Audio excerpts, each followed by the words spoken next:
भक्तजनों, माताओं, बहनों, सादर जय श्री कृष्ण। हमारे YouTube चैनल में आप सभी का बहुत बहुत स्वागत है।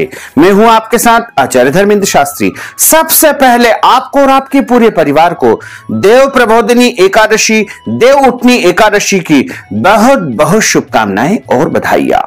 भगवान लक्ष्मी नारायण का भरपूर आशीर्वाद आपके जीवन पर सदैव बना रहे। आप सभी सुखी रहें, स्वस्थ रहें, व्यस्त रहें और मस्त रहें। आज हम आपको देव प्रबोधिनी एकादशी यानी देव उठनी एकादशी के विषय में महत्वपूर्ण जानकारी देने जा रहे हैं। तो आप सभी से अनुरोध है कि इस वीडियो को अंत तक जरूर देखिएगा, क्योंकि इस बार देव उठनी एकादशी को लेकर के कुछ पंचांगों में भ्रमपूर्ण स्थिति निर्मित हो चुकी है।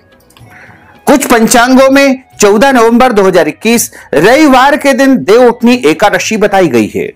वहीं अधिकतम पंचांगों में 15 नवंबर 2021 सोमवार के दिन देव उठनी एकादशी बताई गई है।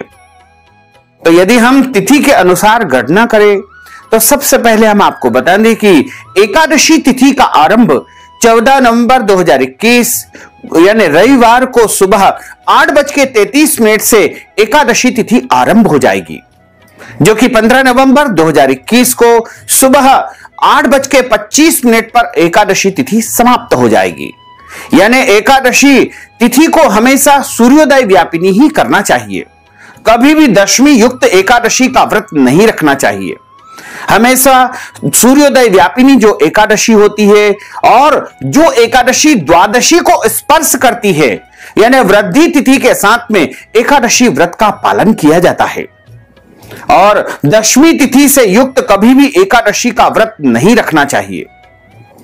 वैष्णव मत के अनुसार और हमारे मत के अनुसार यदि आप देव उठनी एकादशी यानी देव प्रबोधिनी एकादशी का व्रत करने जा रहे हैं तो आपको 15 नवंबर 2021 सोमवार के दिन ही देव उठनी एकादशी का व्रत करना चाहिए।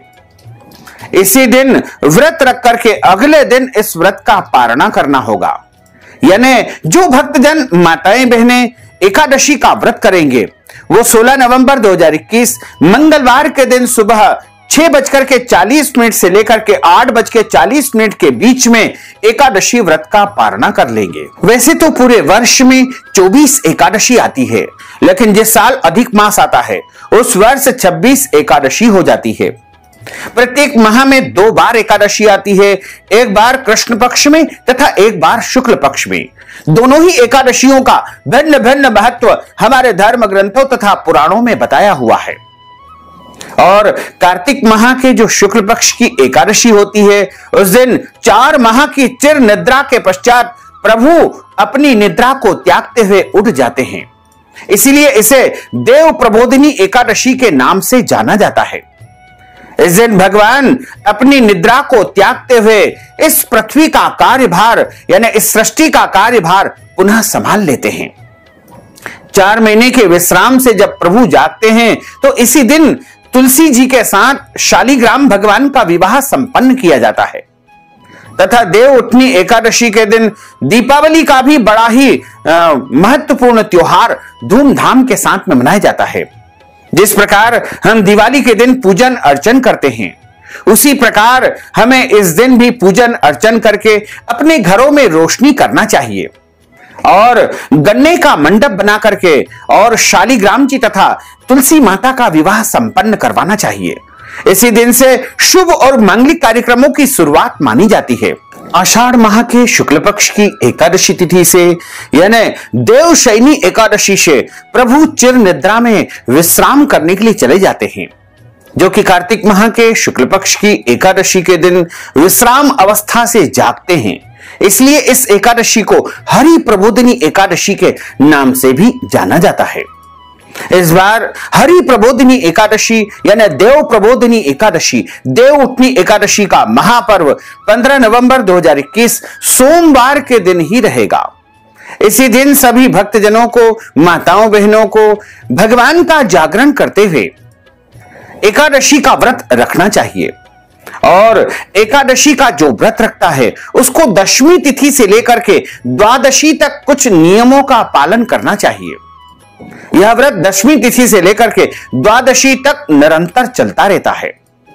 तो दशमी तिथि के दिन व्रत करने वाले को, यानी जो भक्तजन माताएं बहनें एकादशी का व्रत करते हैं, उनको दशमी तिथि के दिन चावल नहीं खाना चाहिए, दशमी तिथि के दिन शहद नहीं खाना चाहिए, दशमी तिथि के दिन उनको पराये अन्न का भोजन नहीं करना चाहिए, तथा दशमी तिथि के दिन 2 बार भोजन नहीं करना चाहिए। इस दिन केवल और केवल 1 बार भोजन करना चाहिए, तथा दशमी तिथि के दिन विवाहित दंपति यानी पति पत्नी को ब्रह्मचर्य व्रत का पालन करना चाहिए। और दशमी तिथि के दिन लहसुन, प्याज, मांस, मदिरा और अंडे तथा इस दिन आपको मसूर की दाल का भी उपयोग नहीं करना चाहिए। इसके पश्चात एकादशी तिथि यानी 15 नवंबर 2021 सोमवार के दिन सुबह जल्दी उठना है और जल्दी उठने के बाद में शुद्ध और पवित्र जल से आपको स्नान करना है। स्नान करने के बाद में शुद्ध वस्त्र आपको धारण करना है। जिन बिस्तर पर आप सोए थे उनको स्पर्श नहीं करना है, तथा जिन कपड़ों को आपने पहना था उनको बिना गीले करे आपको स्पर्श नहीं करना चाहिए। स्नान करने के बाद मस्तक पर तिलक अवश्य धारण करना चाहिए, क्योंकि देवो भूत्वा देवम यजेत। जो भक्त भगवान की आराधना करता है, प्रभु की सेवा करता है, उसको देवताओं की भांति अपने मन, शरीर तथा कर्म को बना लेना चाहिए। उसके बाद आप भगवान का पूजन अर्चन करें। यदि आपके घर में भगवान का, ठाकुर जी का नित्य पूजन अर्चन होता है तो आप उनको अच्छी प्रकार से उस दिन विशेष रूप से श्रृंगार धारण करवाएं, उनको पंचामृत से स्नान करवाएं तथा सुंदर सुंदर वस्त्र, आभूषण, मोर, मुकुट, मुरली इत्यादि उनको धारण करवाएं। श्रृंगार करने के बाद तुलसी जी के पत्ते उनको अवश्य चढ़ाएं और इस दिन प्रभु को माखन मिश्री का भोग भी लगाना चाहिए। एकादशी के दिन प्रभु को माखन मिश्री का भोग अत्यधिक प्रिय होता है और जो भी भोग प्रभु को आप लगाएं उसको ही आपको फलाहार के रूप में, प्रसाद के रूप में ग्रहण करना चाहिए। बिना तुलसी जी के पत्ते के प्रभु कभी भी भोग स्वीकार नहीं करते हैं। इसलिए ध्यान रखें कि जो भी भोग आप उनको धराते हैं, उनके लिए अर्पण करते हैं, उसके ऊपर तुलसी जी के पत्ते रख करके जल अवश्य घुमाना चाहिए। एकादशी के दिन किसी भी मनुष्य को अन्न का सेवन नहीं करना चाहिए। इस दिन केवल और केवल फलाहार का ही उपयोग किया जाता है। वैसे तो सर्वोत्तम फलाहार जो एकादशी का होता है वो गाय का दूध अथवा गाय के दूध से जो भी मिठाइयां निर्मित होती है, उसके अलावा जितने भी प्रकार के फल होते हैं वो सभी एकादशी के फलाहार के लिए उत्तम माने गए हैं। इसके अलावा अन्य शुद्ध और सात्विक फलाहार का उपयोग इस दिन करना चाहिए। एकादशी के दिन घर में चावल नहीं बनाना चाहिए तथा चावल का उपयोग किसी भी वस्तु के रूप में इस दिन बिल्कुल नहीं करना चाहिए। इस दिन पूजन पाठ में भी चावल का उपयोग नहीं किया जाता है। चावल के स्थान पर तिल के अक्षत अथवा जौ के अक्षत का आप उपयोग कर सकते हैं। एकादशी के दिन दाढ़ी कटिंग, शेविंग या शरीर के अंग के कोई भी बाल काटना या कटवाना नहीं चाहिए। एकादशी के दिन नाखून नहीं काटना चाहिए। एकादशी के दिन झूठ नहीं बोलना चाहिए। एकादशी के दिन क्रोध नहीं करना चाहिए। एकादशी के दिन पेड़ पौधों को काटना अथवा छांटना नहीं चाहिए। वैसे तो एकादशी के दिन कुछ धर्म ग्रंथों में लिखा है कि तुलसी जी से पत्ते भी नहीं तोड़ना चाहिए। इसलिए आप एक दिन पहले ही तुलसी जी के पत्ते तोड़ करके रख लीजिएगा। तुलसी जी के पत्ते कभी भी बासी नहीं होते हैं। सूखे तुलसी जी के पत्ते को भी बार बार धो करके आप उपयोग कर सकते हैं। यहां तक लिखा हुआ है कि तुलसी जी का चूर्ण भी भगवान के पूजन के लिए उपयोगी माना जाता है। और एकादशी के दिन वैसे तो पेड़ पौधों को काटना छांटना वर्जित माना गया है, लेकिन यदि भगवान की पूजा के लिए आप पुष्प तोड़ते हैं तो इसका कोई दोष नहीं होता है। एकादशी के दिन घर में लहसुन, प्याज, मांस, मदिरा, अंडे इत्यादि का उपयोग बिल्कुल नहीं होना चाहिए। एकादशी के दिन घर के बड़े बुजुर्ग जैसे माता पिता, सास ससुर या अन्य वरिष्ठ जनों का अपमान या अनादर नहीं करना चाहिए। वैसे तो इनका अनादर आपको कभी भी नहीं करना चाहिए, इनका दिल कभी भी नहीं दुखाना चाहिए, लेकिन एकादशी के दिन इस बात का विशेष रूप से आपको ध्यान रखना चाहिए।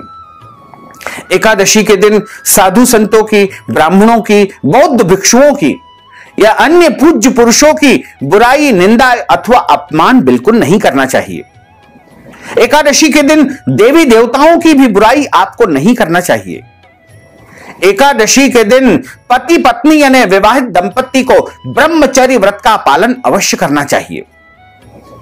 एकादशी के दिन यदि आपके घर पर कोई भी याचक, भिखारी अथवा मांगने वाला या जरूरतमंद व्यक्ति आता है तो उसे खाली हाथ नहीं लौटाना चाहिए। उसे कुछ न कुछ दान पुण्य अवश्य करना चाहिए।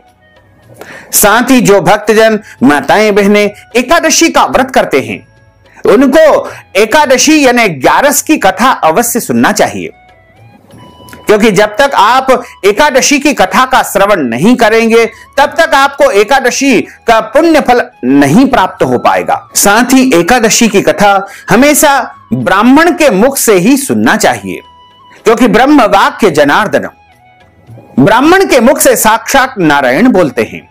इसलिए आप कथा हमेशा ब्राह्मण के मुख से ही सुने और कथा सुनने के बाद में यथाशक्ति ब्राह्मण को दक्षिणा दान देना चाहिए, गौ दान देना चाहिए, अन्न दान करना चाहिए, वस्त्र दान करना चाहिए, या आपसे बन सके तो ब्राह्मण को भोजन भी अवश्य कराना चाहिए। साथ ही एकादशी के दिन आपको पराय अन्न का उपयोग नहीं करना चाहिए, यानी पराई वस्तु का उपयोग नहीं करना चाहिए। एकादशी के दिन शुद्ध और सात्विक तरीके से अपना दिन व्यतीत करना चाहिए। वैसे तो एकादशी के विषय में लिखा है कि इस दिन में सोना नहीं चाहिए, लेकिन किसी कारणवश यदि सोना बहुत ज्यादा आवश्यक है तो आप स्नान करके ही शाम का पूजन अर्चन करें। और एकादशी के दिन आपको रात्रि में जागरण करना चाहिए, पूरी रात जाग करके भगवान के पवित्र नामों का स्मरण करना चाहिए, भगवान के पवित्र स्तोत्रों का पठन पाठन करना चाहिए। श्री विष्णु सहस्त्र नाम, श्री गोपाल सहस्त्र नाम या श्री सूक्त का पाठ, श्री कनकधारा स्तोत्रम का पाठ या फिर भगवान के पवित्र नामों का आपको स्मरण या कीर्तन करना चाहिए। इस रात्रि में भगवान का भजन करने से, भगवान का कीर्तन करने से मनुष्य को अनंत गुना, अक्षय गुना पुण्य फल की प्राप्ति होती है। और जो देव प्रबोधिनी एकादशी होती है उसका व्रत प्रत्येक मनुष्य को करना चाहिए।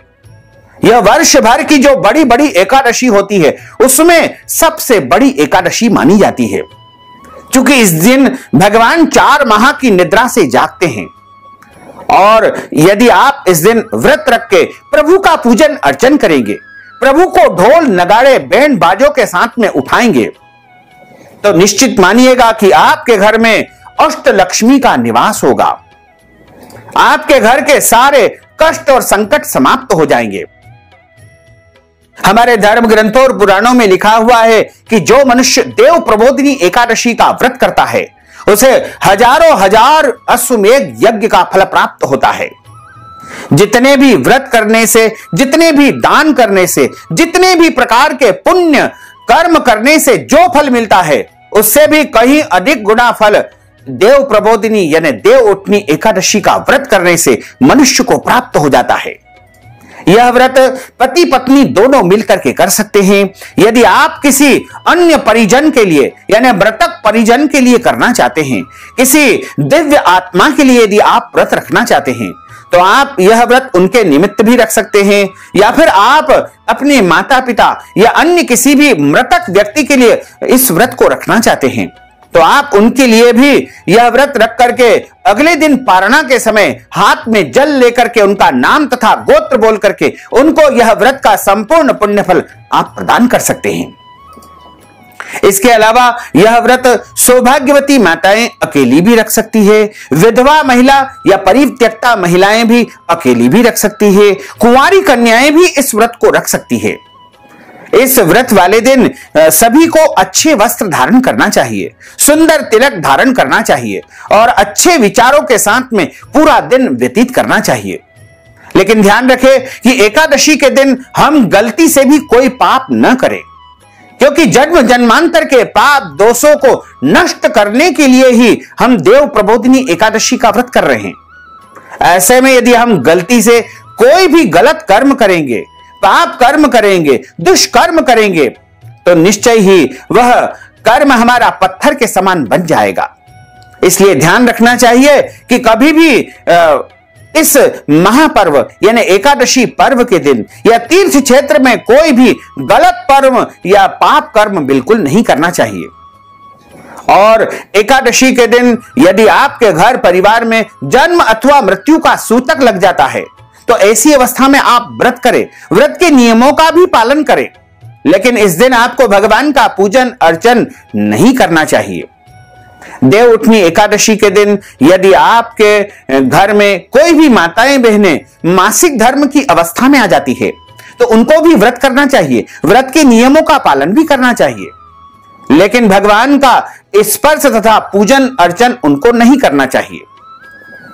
साथ ही यदि कोई गर्भवती माताएं हैं या फिर किसी माताओं के बच्चे छोटे हैं तो वो भी अच्छी प्रकार से फलाहार करके इन दिनों में जो है व्रत का पालन कर सकती है, कोई दोष नहीं होता है।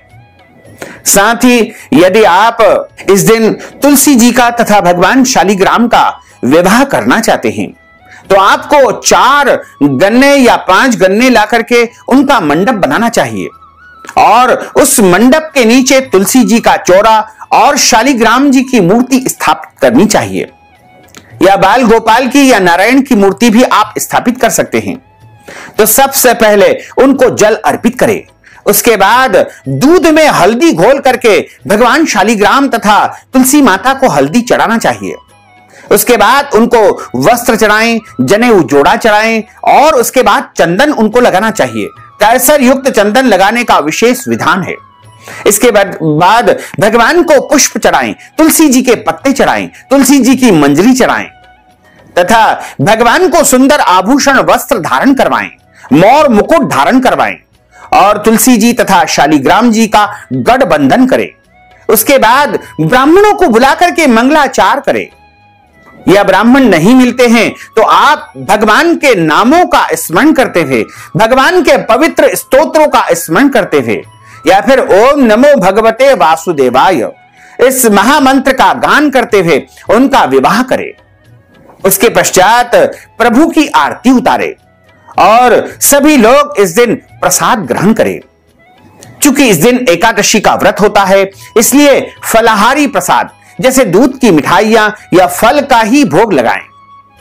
बोर भाजी आंवला उठो देव सांवला, ऐसी एक कहावत है। तो इस दिन देवताओं को उठाया जाता है, उनको बेर भाजी और आंवला इत्यादि वस्तुएं चढ़ाई जाती है और इन सब वस्तुओं को चढ़ा करके प्रभु को इस दिन उठाया जाता है। तो इस प्रकार इस विधि से यदि आप व्रत के नियमों का पालन करेंगे, पूजन अर्चन करेंगे तो निश्चित तौर से आपके जीवन की समस्त मनोकामनाएं पूर्ण होगी। देव प्रबोधिनी एकादशी देव उठनी की कथा श्रवण करना चाहते हैं तो हम आपके लिए कथा अवश्य ही प्रस्तुत करेंगे।